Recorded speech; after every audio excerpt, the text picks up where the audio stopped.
Hola, ¿cómo va?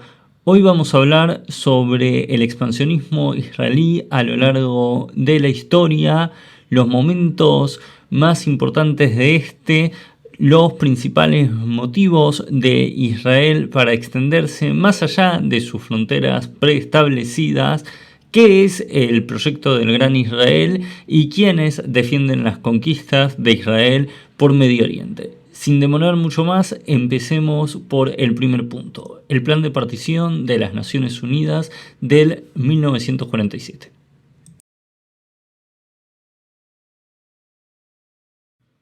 En el año 1947, la ONU aprobó la resolución 181, que partía el hasta ese momento mandato británico de Palestina en dos estados, uno árabe y uno judío. En el mapa que pueden ver abajo mío se puede observar cómo se dividía la región. La ciudad de Jerusalén quedaba bajo el control de la ONU, que se encargaría de su administración y su seguridad.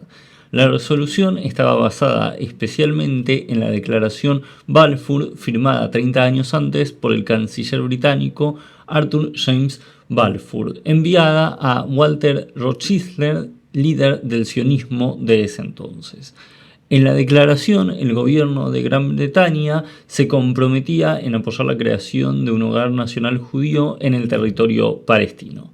A partir del año 1918, la población judía en Palestina, que era del 3%, fue creciendo y en 1947 ya era de un 31,4%.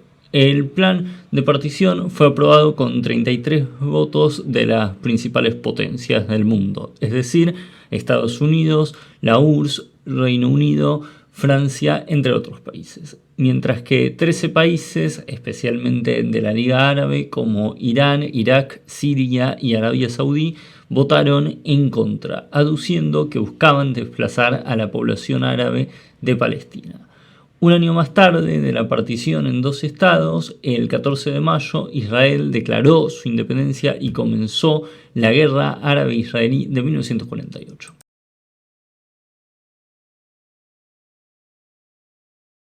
La Guerra Árabe-Israelí de 1948, llamada por los palestinos como Nakba, es decir, catástrofe, provocó el desplazamiento del pueblo palestino a estados vecinos y un numeroso grupo se ubicó en lo que hoy es la Franja de Gaza, que hasta ese momento estaba en poder de Egipto.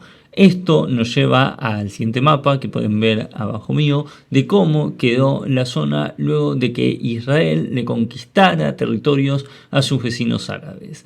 Además de pasar a controlar gran parte del territorio, Israel obtuvo el control de Jerusalén occidental. La parte oriental quedó bajo el control jordano.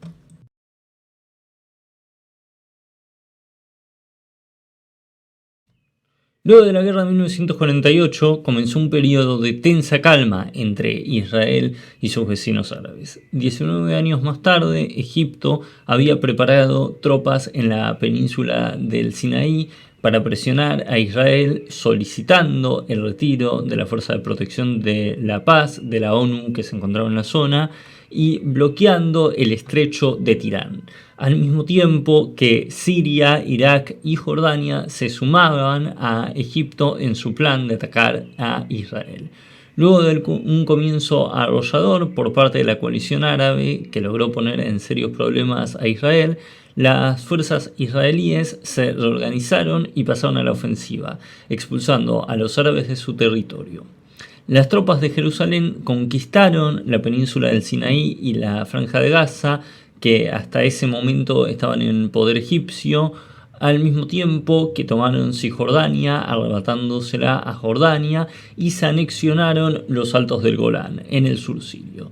Esta guerra, que duró del 5 al 10 de junio de 1967, reconfiguró el mapa de la región para siempre. Acá abajo pueden ver cómo quedó Israel luego del conflicto. Además de las conquistas a sus vecinos, Israel expulsó a las autoridades jordanas de Jerusalén Oriental, pasando a controlar la totalidad de la ciudad. Si bien los países que perdieron territorios reclamaron que estos les sean devueltos, las autoridades israelíes hicieron oídos sordos y comenzaron a instalar colonias en las zonas conquistadas en la guerra para desarrollar poblaciones propias.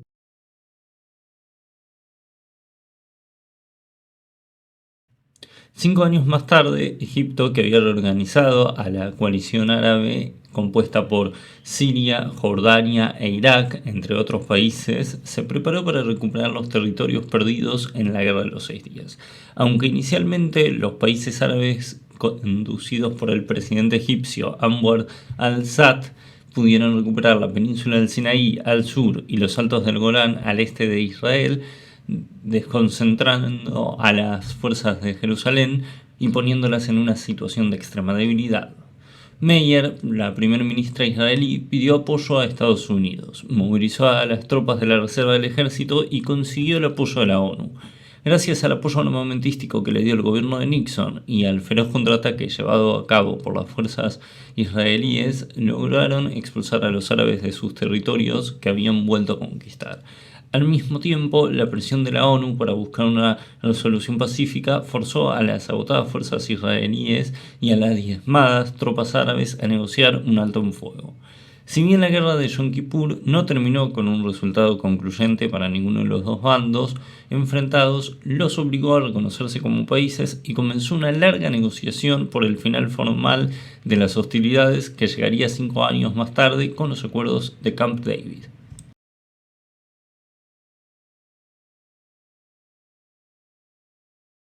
Los acuerdos firmados en Camp David en el año 1978 entre Begin, el primer ministro israelí, y Sadat, el presidente de Egipto, con la mediación de Jimmy Carter, presidente de Estados Unidos, significaron el fin oficial del largo conflicto entre Israel y sus vecinos árabes.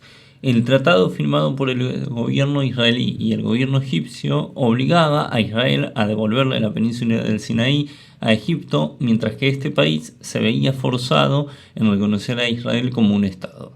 La firma en Camp David entre ambos países fue considerada por los países árabes como una traición por parte de Egipto, aduciendo que eran abandonados a su suerte.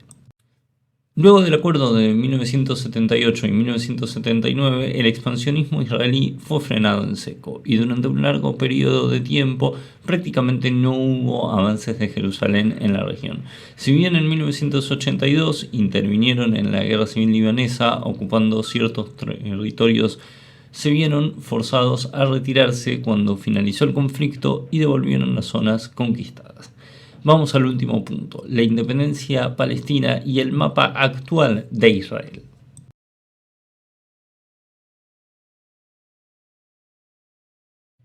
En 1988, Palestina declaró su independencia y 5 años más tarde, en 1993, se firmaron los Acuerdos de Oslo, donde Israel permitía la creación de la Autoridad Nacional Palestina que se ubicaría en Cisjordania y le reconocía esa zona al Estado palestino, al mismo tiempo que les entregaban la Franja de Gaza, pero mantenían el control de la zona hasta 2005. El mapa de Israel y Palestina quedó configurado de esta manera. Pero esto fue solo el comienzo de una nueva etapa de conflictos árabe-israelíes que perdurarían hasta la actualidad. Para cerrar, hablaremos brevemente sobre en qué consiste el Gran Israel.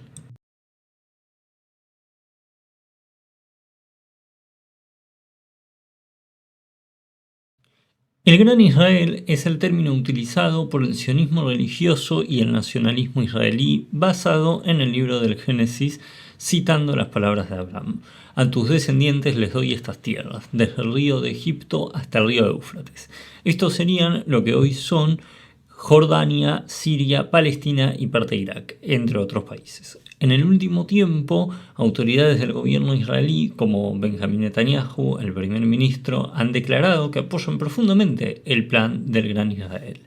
El Gran Israel tiene como objetivo recuperar la tierra prometida de los judíos, pero al mismo tiempo cae en un problema importante. Para hacerlo, buscan conquistar a territorios de países árabes vecinos sin respetar su soberanía territorial e histórica. Al mismo tiempo, este plan de los sectores más radicalizados de la política israelí de llevarse a cabo, provocaría una limpieza étnica sin precedentes y busca la deshumanización de los pueblos de la región.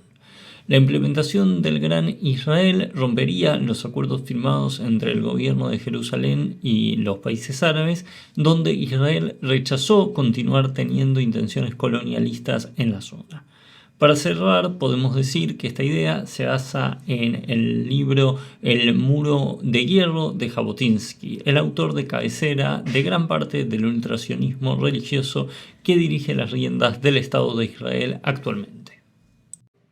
Sé que el video terminó un poco largo, pero esto es porque algunos puntos que no habíamos terminado de desarrollar en su totalidad en el video de abril de 2024, donde resumimos el expansionismo israelí, acá sí tocamos y explicamos en profundidad todas sus implicancias históricas, políticas, religiosas y territoriales, entre otras. Si les interesa, pueden ver todos los videos que venimos subiendo sobre Israel, Palestina y Medio Oriente a lo largo de este 2025. En las próximas semanas se viene un informe especial sobre el genocidio en Gaza, con testimonios de distintas voces al respecto.